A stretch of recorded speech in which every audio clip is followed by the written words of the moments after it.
신명기 11장 10절에서 우리 17절까지 오늘 말씀을 통해서 우리의 걱정, 하나님의 걱정이란 제목으로 오늘 본문의 말씀을 함께 사모하겠습니다. 지지난 시간에 말씀드린 걸로 생각이 됩니다. 한 사람에게 들어가는 양육비를 그 나이, 그 시기별로 통계를 낸 기사를 본 적이 있다고 말씀드렸어요. 출산 후에 2살까지는 3천만 원, 3살부터 5살까지는 3천만 원, 초등학교가 7천만 원, 중학교가 4천만 원, 고등학교가 4천만 원, 대학교가 7천만 원 양육비가 들어간다고 했습니다. 느끼는 거지만 이 정도까지는 안 들어갈 것 같은데 하는 생각들을 대부분 하실 거예요. 근데 일반적으로 이제 이렇게 돈이 들어간대요. 출산 후부터 갓난 아기 때부터 대학 졸업할 때까지 양육비, 학비만 얘기라는 게 아니라 양육비 전체를 두고 그 들어가는 금액이 대략 3억 이상이 들어간다고 합니다. 상빈아, 너는 2억 1천만 원을 썼다. 통계상으로 볼 때 그동안 좀 들어왔지. 일평생 3억이라고 하는 돈 만져본 적도 없지만 사람들은 자기도 모르는 사이에 그만큼 쓰려고 이제 살아가고들 있습니다. 여러분, 만약에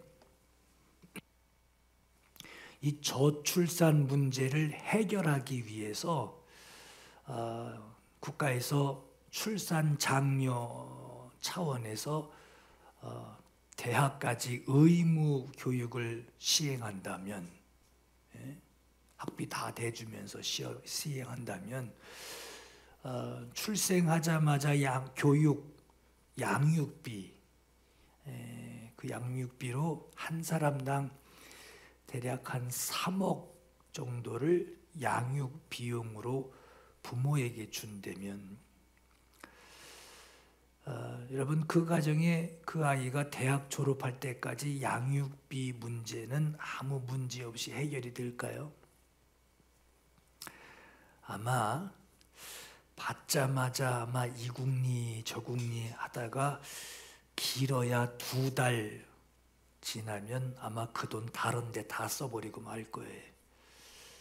양육비를 지급할 때마다 양육 신청서 내고 뭘 어디 써야 됩니다 하고 신청서 내고, 그리고 쓴 만큼 영수증을 확인해서 내야 하는, 그렇게 매번 일일이 그렇게 신청서 내고 영수증 내고 이렇게 지급받고 신고하고 이렇게 사용한다면 아마 알뜰하게 사용할 것 같아요.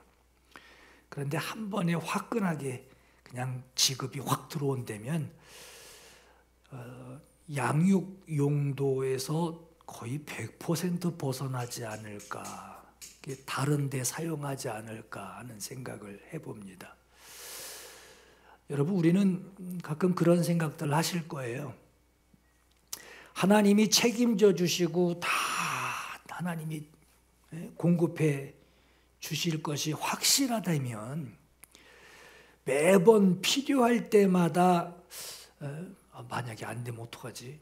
만약에 안 되면 어떡하지? 하는 이런 불안감을 우리에게 주지 않고 한꺼번에 그냥 미리 보여주시고 일을 시작을 하게 되면 참 우리가 안심할 것 같은데, 하나님은 왜 우리를 매번 그런 순간들마다 걱정하게 만드시고 사람 두근거리게 만들고 어찌 맨날 이렇게 감질나게 하실까? 하나님이 우리에게 원하시는 것이 뭘까요? 우리가 하나님을 내게 필요한 것을 공급해 주시는 분으로만 여기는 것을 하나님은 원치 않으시고 매일 매 순간 아주 매일매일 하나님을 사랑하고 하나님을 의지하며 살아가는 믿음의 사람이 되기를 하나님이 원하고 계셔요. 여러분 430년 동안 애굽에서 종살이하던 이스라엘을 그 애굽에서 나오게 하시고 가나안으로 들어가게 하시는 것은 따를 수밖에 없는 하나님 말씀에 순종할 수밖에 없는 환경으로 집어넣어서 그 환경을 통해서 사람을 변화시키시는 일을 하셔요. 익숙했던 아주 극히 상식적인 생활을 하던 그 애굽에서 벗어나서 하나님이 꼭 돌봐주셔야만 살아갈 수 있는 아주 척박한 땅에서 말씀대로만 순종해야 그 말씀대로 따라야만 살아갈 수 있게 하시는 것으로 아주 새로운 환경에서 변화되어 가게 하십니다. 그런데 하나님을 모르던 사람이 예수 그리스도를 영접하고 예수를 믿는 그리스도인이 되었다라고 하는 것은 환경적인 변화가 아니에요. 환경적인 변화로 생겨난 일이 아닙니다. 살아가는 환경, 살아가는 조건은 예수님 영접하기 전이나 영접한 후나 하나도 달라진 게 없어요.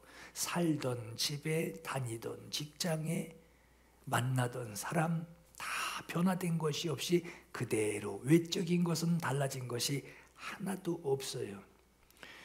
그렇다고 예수 믿기 시작하면서 순식간에 무슨 떼부자가 되고 복권 당첨되고 공짜 돈 생기고 말이에요. 이런 부자가 되어서 경제적인 부를 누리는 것도 아닙니다. 예수 믿고 달라진 것은 바깥 세상의 변화가 달라진 것이 아닌 내적인 변화예요. 예수 그리스도를 구주로 영접하고 고백하는 것으로 그동안 살아오던 내 생활 방식, 이전에는 내 삶의 주인이 바로 나였는데 예수를 영접한 후에는 그 주인이 하나님으로 바뀐 것으로 매일매일 시간을 주님이 주시는 은혜의 삶을 살아가게 됩니다. 오늘 본문에 10절과 11절을 보시면 네가 들어가 그랬어요. 11절에는 너희가 건너가 그랬습니다. 이렇게 표현한 것처럼 그리스도인으로 매일매일 살아가게 된다라고 하는 것은 환경은 그대로예요. 그러나 그대로인 환경에서 하나님의 통치하시는 그 세계로 들어가는 겁니다. 하나님이 통치하시는 그 세계로 들어가게 되면 나에게 어떤 일이 벌어지느냐? 변하지 않은 아주 환경 그대로인 그 환경에 특별한 의무를 부여하게 되고 그 주어진 환경을 해석할 수 있는 시야가 열리게 됩니다. 그리고 하나님을 의식하고 살아가는 그러한 마음이 생기게 돼요. 여러분, 거듭난다라고 하는 이 말은 흙수저로 살던 사람이 금수저가 돼서 다시 태어나 살아가게 된다라고 하는 그런 환경이 좋아졌다라는 의미가 아닙니다. 이전과는 다르지 않은 아주 똑같은 변화되지 않은 환경에서 하나님이 통치하시는 나라를 볼 수 있는 나의 시야가 열리게 되는 것이고 주권, 내가 살아가는 모든 주권이 이제 나의 주인 되시는 하나님께 있는 것을 확실히 인정하고 살아가게 됩니다. 그래서 주께서 이르시기를 사람이 거듭나지 아니하면 거듭나지 아니하면 하나님 나라, 하나님이 통치하시는 나라를 볼 수 없느니라. 그 시야가 열리지 않는단 말이에요. 볼 수 없느니라 했고, 사람이 물과 성령으로 나지 아니하면 하나님이 통치하시는 그 나라에 들어갈 수 없느니라 하고 말씀하신 거예요.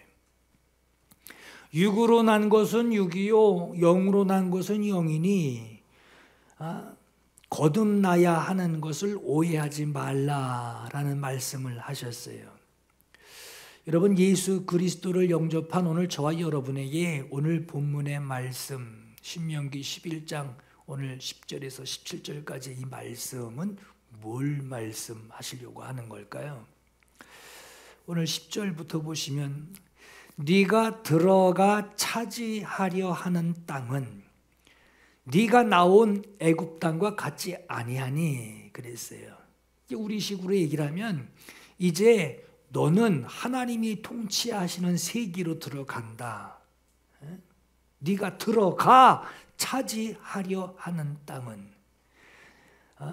하나님이 통치하시는 그 나라, 그 세계로 들어가.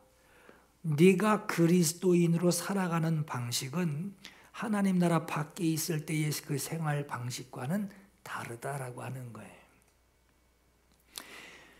이전에 거기에서는 너희가 파종한 후에 발로 물대기를 채소밭에 댐과 같이 하였거니와 너희가 건너가서 차지할 땅은 산과 골짜기가 있어서 하늘에서 내리는 비를 흡수하는 땅이요 네 하나님 여호와께서 돌보아 주시는 땅이라. 연초부터 연말까지 네 하나님 여호와의 눈이 항상 그 위에 있느니라 했습니다. 애굽에서 살 때에는 나일강, 세계 문명의 나일강, 그 나일강이 흐르는 것을 끼고 살았어요. 애굽에 있을 때는.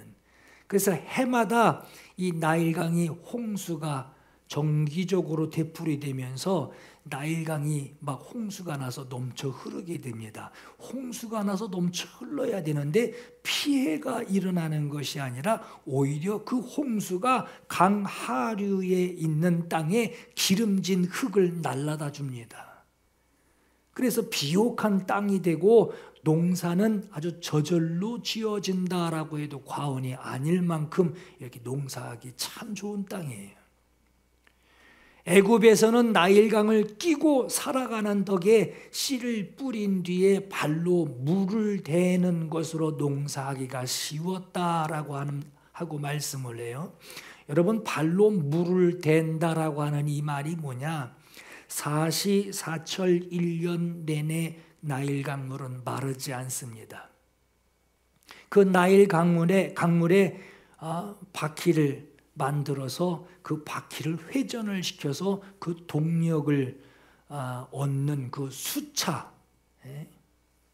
수차에 물을 이용한 그 동력에 발을 이렇게 굴려서 논밭에 물을 끌어다가 경작하는 농사를 두고 얘기를 하는 거예요. 누구나 농사 지으면 살아갈 만큼 그렇게 좋은 땅이었다라고 하는 거예요. 한마디로 애굽에서는 수리답으로 살아왔지만 가나안, 이제 들어가야 할 그 가나안에서는 천수답으로 살아가게 됐다라고 하는 겁니다. 애굽에서는 내가 수단만 잘 사용하면, 머리 쓰고 아주 수단만 잘 부리면 하나님께 도움을 구할 것도 없이 내가 할 수 있단 말이에요. 살아가는데 아쉬울 것이 없이 살아가던 생활이 바로 애굽에서의 생활이었는데, 그런 현대판 애굽 생활에 여러분 사업 잘 되고 먹고 사는데 문제 없고 몸까지 건강하다면 그런 상태에서 교회에 가지 못해서 마음 불편한 사람이 있을까? 아마 오히려 어디 그 시간에 놀러 나가지 못해서 안달이 나면 낫지, 하나님의 도움을 구하며 믿음으로 살려고 몸부림치며 작정하는 사람은 거의 없을 겁니다. 그렇게 애굽에서 살아가는 사람들에게 내가 이제 너희를 젖과 꿀이 흐르는 가나안 땅으로 보내주겠다 하는 이 말을 애굽에 살던 사람들이 들었을 때, 그렇게 애굽에서 나일 강물을 끌어다가 그렇게 편안하게 살던 사람들이 내가 너희를 젖과 꿀이 흐르는 땅으로 보내주겠다 하는 이 말을 들을 때 이 사람들은 어떤 스케일을 생각하겠어요? 여기 애굽에서는 나일 강물 그 물 덕만 보고 이렇게 살아왔는데, 아니 가나안 땅에는 젖과 꿀이 흐른다고? 이렇게 생각하지 않겠냐는 거예요. 여러분, 마치 교회 나가기 시작하면 지금보다 더 잘 살 수 있다네 하는 이런 기대를 하듯이 말이에요. 그렇게 받아들이지 않겠어요? 그러나 하나님이 가나안으로 들어가게 하시는 것은 너 이제 네 수단, 네 방법으로 사는 게 아니라 이제 하나님으로 살아라. 하나님으로 살아라. 우리가 예수 그리스도를 영접하여서 하나님의 자녀가 되게 해 주신 것은 자녀가 하나님의 은혜로 살아가게 하려는 하나님의 계획이 있습니다. 하나님이 들어가게 하시는 이 가나안 땅, 애굽에서처럼 수단 부리고 살아갈 수 있는 그런 환경이 아니라고 하는 거예요. 이 가나안 땅은 천수답, 하늘의 비를 가지고 농사를 지어야 하는 천수답으로 하늘에서 내리는 그 비로 농사를 짓는 생활을 의미하고 있습니다. 하늘에서 내리는 비, 오늘 본문에 이른 비와 늦은 비 이 두 가지로 나누고 있는데, 이른 비라고 하는 것은 한 해 동안 이제 농사가 시작이 될 때 그동안 가물어서 메말라 굳어져 있는 땅을 아주 무르게 해주는, 그 파종할 수 있도록 하는 이른 비를 얘기를 하는 거고, 늦은 비라고 하는 것은 이제 다 길러서 추수철을 앞두고 그때 내리는 비를 두고 얘기를 해요. 이 비가 내려야 곡식에 충실한 결실을 가능하게 합니다.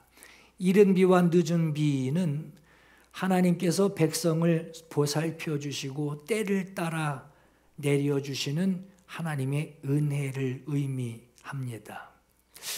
때를 따라 주시는 하나님이 돌보시는 이런 하나님의 사람으로 살아가기 위해서 우리가 갖추어야 할 모습이 오늘 13절, 14절에 말씀을 해요. 내가 오늘 너희에게 명하는 내 명령을 너희가 만일 청종하고 너희의 하나님 여호와를 사랑하여 마음을 다하고 뜻을 다하여 섬기면 여호와께서 너희의 땅에 이른 비 늦은 비를 적당한 때에 내리리니 라고 말씀하셨어요. 애굽에서처럼 막 홍수가 범람하도록 쏟아 부어주시겠다라는 그 뜻이 아니라 필요한 물을 적당한 때에 내려주신대요. 여러분, 여기 적당한 때라고 하는 것은 하나님이 보시고 하나님이 원하시는 정해진 때를 말씀하고 있는 거예요. 하나님이 원하시는 적당한 때라고 하는 것은 비가 필요할 때 말이에요. 당연히 비를 내려주시는 분으로 알고서 세상 사람하고 다를 것 없이 생활하다가 달력 들여다보고 나서 비 내려야 되는데 왜 하나님 비 안 주셔? 하고 비 내리기만을 기다리는 사람이 되면 하나님이 원하시는 것이 뭔지 정말 모르고 사는 거예요. 하나님이 원하시는 것은 너희가 매일 하나님의 말씀을 청종하고 있는지, 하나님을 의지하고 매일 사랑하고 사는지, 매일 마음을 다하고 뜻을 다해 말씀을 따라 섬기는 자로 너희가 살아가고 있는지를 보시겠다라고 하는 거예요.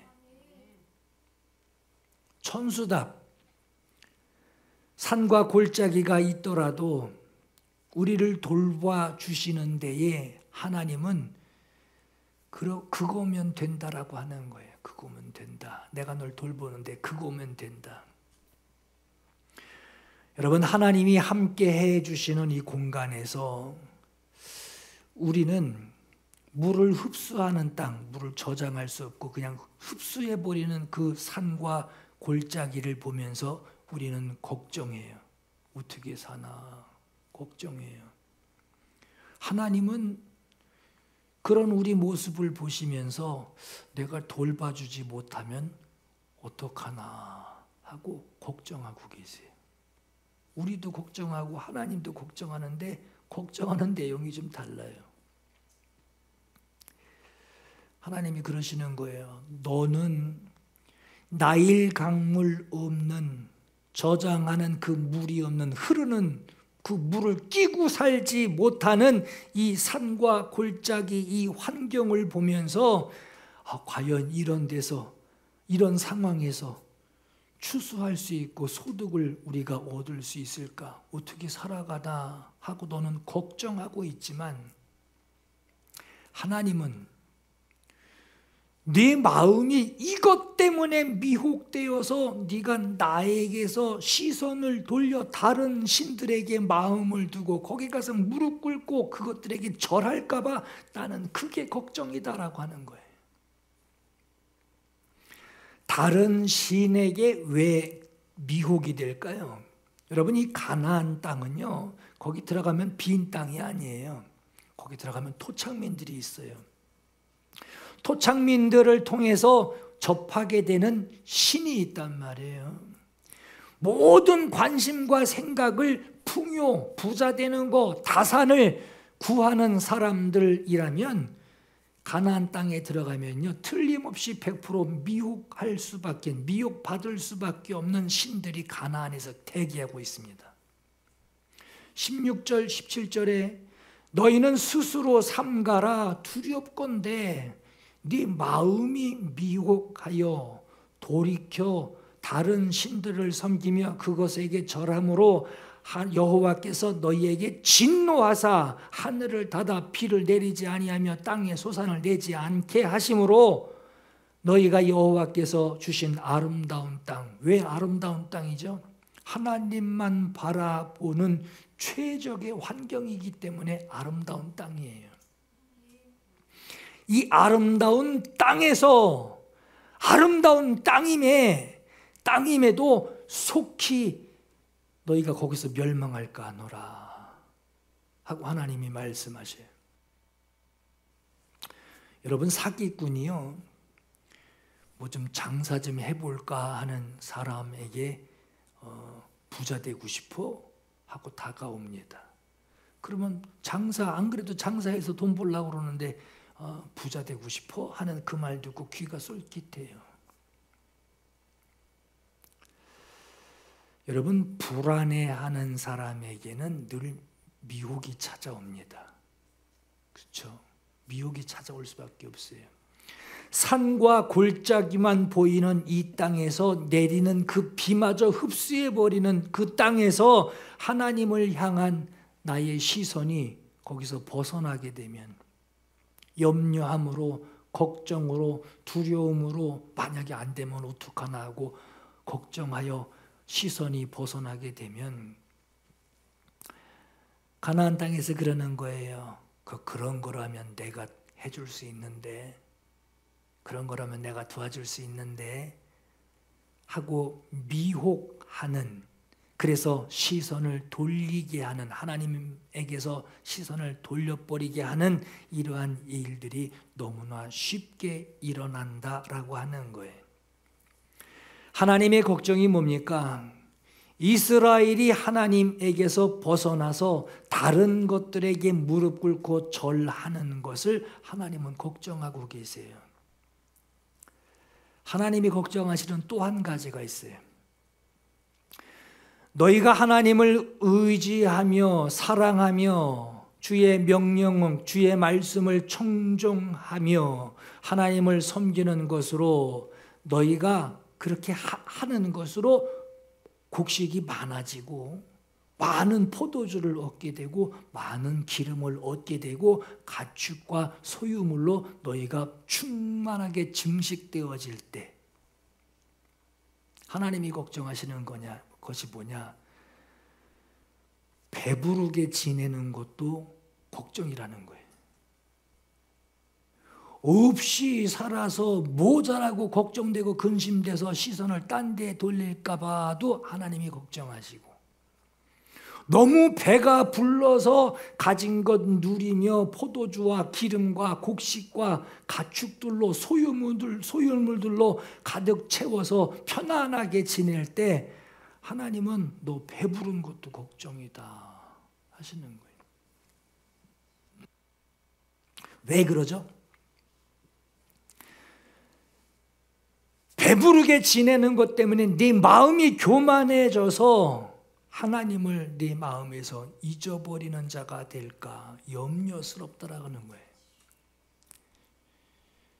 신명기 8장에 네 하나님 여호와를 잊어버리지 않도록 삼갈지어다. 네가 먹어서 배부르고 아름다운 집을 짓고 거기 거주하게 되며 또 네 소와 양이 번성하며 네 은금이 증식되며 네 소유가 다 풍부하게 될 때 네 마음이 교만하여 네 하나님 여호와를 잊어버릴까 염려하노라.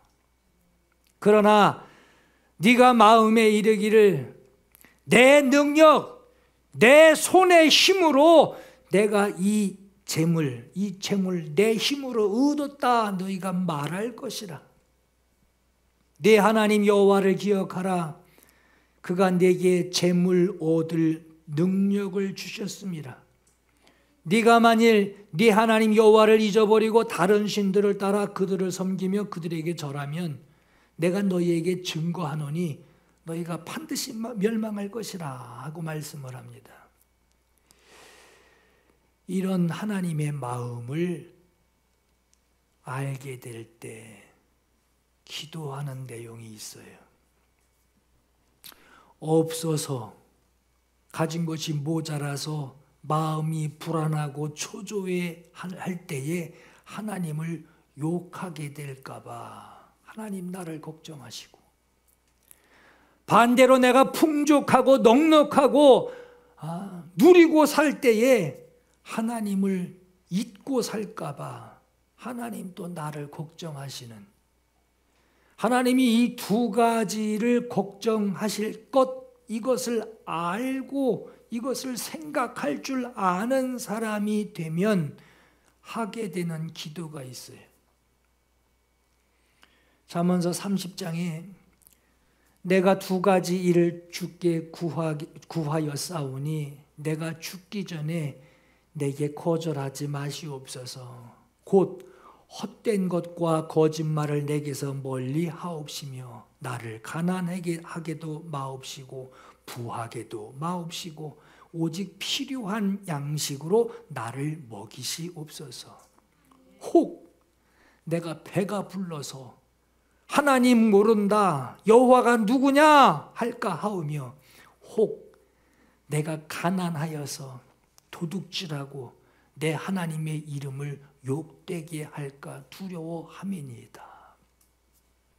우리 하나님은요, 우리가 쓸 것이 없어서, 쓸 것이 모자라서 천수답 믿음에서 벗어나 다른 것에 마음을, 시선을 빼앗길까 봐 하나님 우리를 걱정하고 계시고, 우리가 너무 많은 것을 누리고 많은 것을 가지게 되어서 그것으로 하나님을 잊으며 살아갈까 봐 그것도 하나님 걱정이시래요.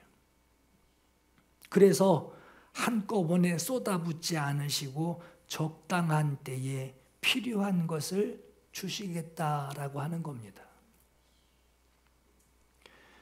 저는 우리 교회 성도들이 하나님께 일확천금을 달라고 떼를 쓰기보다 예수께서 이렇게 기도하라 하신 것처럼 오늘 아버지 이름이 나에게서 거룩히 여김을 받으시오며 오늘 하나님의 나라, 하나님의 통치가 나에게 임하시오며 오늘 주님의 뜻이 하늘에서 이루어진 것 같이 오늘 내가 있는 이 땅에서도 하나님의 뜻이 이루어지이다. 오늘 우리에게 일용할 양식을 주옵시고 하루하루를 통치하시는 하나님과 나와의 관계에 오늘 내게 우리에게 오늘을 통치하시는 하나님의 통치하심 가운데 오늘 내게 필요한 양식을 통치해 주세요. 양식을 주세요. 일용할 양식을 달라라고 구하라. 예수께서 이 기도를 알려주셨어요. 오늘 그날 먹을 만나를 하늘에서 매일매일 공급해 주셨듯이 다음 날 되면 어제 묵은 것 이미 다 썩어 있어요. 다음 날 되면 새로운 만나를 하늘에서 내려 주시듯이 내일 만나 안 내리면 어떡하나? 그래도 만나는 내려요. 새로운 만나를 어김없이 주시듯이 하나님의 통치하심과 그 간섭하심을 오늘 구하라고 하는 거예요. 여러분 보세요. 하나님은 오늘 저와 여러분에게 일용할 양식을 절대 잊지 않고 주십니다. 그리고 나는 나를 기억해 주시는 하나님을 오늘도 만나며 일용할 양식을 먹고 있어요. 그날 하나님께 감사하는 성도가 되기를 하나님은 원하시고 계시는 거예요. 오늘 여러분들의 필요를 알고 계시기니 주님과 오늘 여러분과의 관계, 주님과 나와의 관계, 주님과 당신과의 관계가 하루하루 교회 가는 어느 날만 증거되는 것이 아니라 내가 살아가는 하루하루 매일매일 오늘도 입증되고 오늘도 입증되고 오늘도 입증이 되는 성도가 되기를, 주님과의 관계가 입증되는 성도가 되기를 하나님은 원하시는 거예요. 여러분 불신자이든 신자이든 수십 수백억 복권에 당첨이 되면 그 결과가 믿음이 있고 없고를 떠나서 그 결과는 참 좋은 쪽으로 결과가 나는 경우는 거의 보기 힘들어요. 왜 그렇죠? 여러분 최소한의 필요한 것만으로도 사는 그 사람들의 생활만도 못한 결과가 나타나요. 그 많은 금액을 가지고 그것 때문에 신앙 잃어버리고 그것 때문에 사람 잃어버리고 그것 때문에 자기 자신의 본래 모습까지 잊어버려 이상한 사람이 돼버려요. 저는요 일확천금을 구하는 어떤 그런 요행을 바라기보다 저는 하루하루에 오늘 하나님 앞에 진실함과 충실함이 있었으면 좋겠어요. 주께서 오늘 그냥 이것만 오늘 하루의 모든 것을 주께서 돌보아 주셨습니다. 오늘 하루의 모든 일을 주께서 돌보아 주셨습니다. 하고 고백을 하고 그날 하루에 하나님이 나를 도와주신 그 11조의 그날 하루의 11조를 성별하며, 여러분 성경에도 그러잖아요. 화가 나도 해가 지도록 화를 품지 말라고 그러잖아요. 화가 나는 것도 하루를 남기지 말라는데 하나님의 은혜 입은 것을 그날 기억하고 그날 음미하고 그날 감사하고 그날 성별에 놓는, 하루하루 하나님이 나와 함께 해주시는 그 사건으로 마치 일기를 써나가듯이 말이에요. 착실하게 그날 하루 살아가는 것이 정말 믿음을 기록해 나아가는 그 하루가 되고, 정말 자기를 돌봐주시는 하나님께 감사하는 성도가 정말 하나님을 기쁘시게 하는 성도이지 않겠어요? 여러분, 일기 얘기 나와서 얘기지만 일기 하루라도 밀려봐요. 날씨가 어땠는지 뭘 했는지 기억도 안 나게 하루라도 밀려봐요. 이틀 밀리고 일주일 밀려봐요. 이어서 일기 쓰는 거 그거 부담되고요. 일기 쓰는 거 흥미 잃어버립니다. 여러분, 비유 중에 예수님이 말씀하신 비유 중에 이미 가지고 있는 창고를 곡식을 집어넣으려다가 창고가 작고 모자라서 그거 허물어 버리고 재물을 많이 또 거기다 채워 넣으려고 하는, 재물을 많이 소유하려고 하는 것으로 자기 영혼이 평안하기를 바라는 한 사람이 예수님께서 그 사람을 소개를 합니다. 예수님 그 사람에게 참 어리석은 사람이다 라고 말씀을 하셨어요. 한 부자가 소출이 풍성하니 심중에 생각하여 이르되 내가 곡식 쌓아둘 곳이 없으니 어찌할까. 있는 곳간 헐어버리고 더 크게 지어서 거기 쌓아두리라. 영혼아, 여러 해 쓸 물건 많이 쌓아뒀으니 평안히 먹고 쉬고 먹고 마시고 즐거워하자. 하나님은 그에게 이르시되 땅에 가득 쌓아놓고 영원히 평안하기를 바라고 있구나.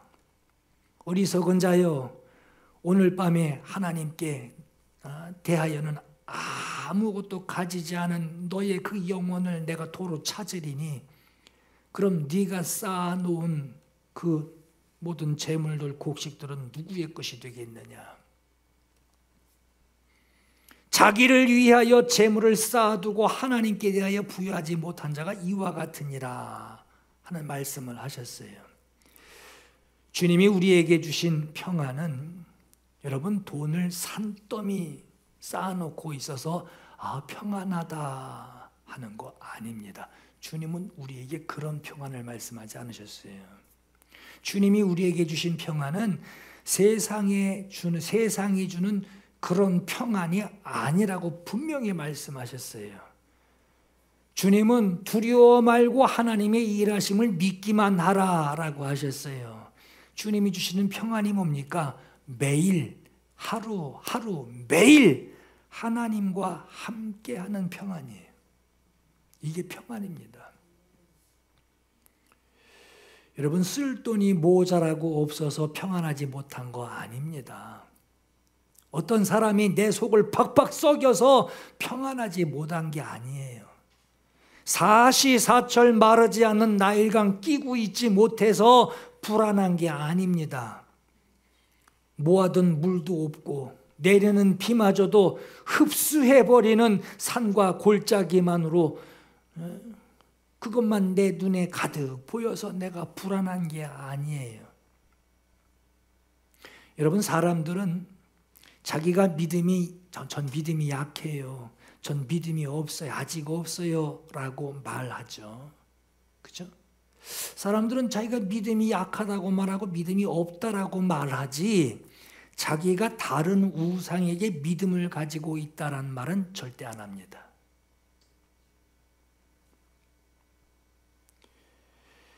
믿음과 확신이 없다라고 하는 것은 하나님을 의지하지 못하는 것 때문에 불안한 거예요. 하나님의 말씀대로 하나님을 섬기지 않고 있으니 불안한 겁니다. 여러분들이 있는 자리, 생활하는 그 자리는 하나님이 돌보아 주시는 믿음의 자리입니다.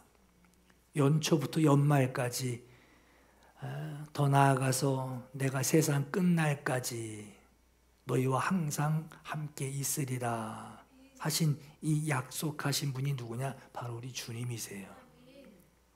오늘 본문을 보시면 하나님이 우리에게 믿음을 구하시기 전에 그보다 먼저 하신 말씀이 있어요.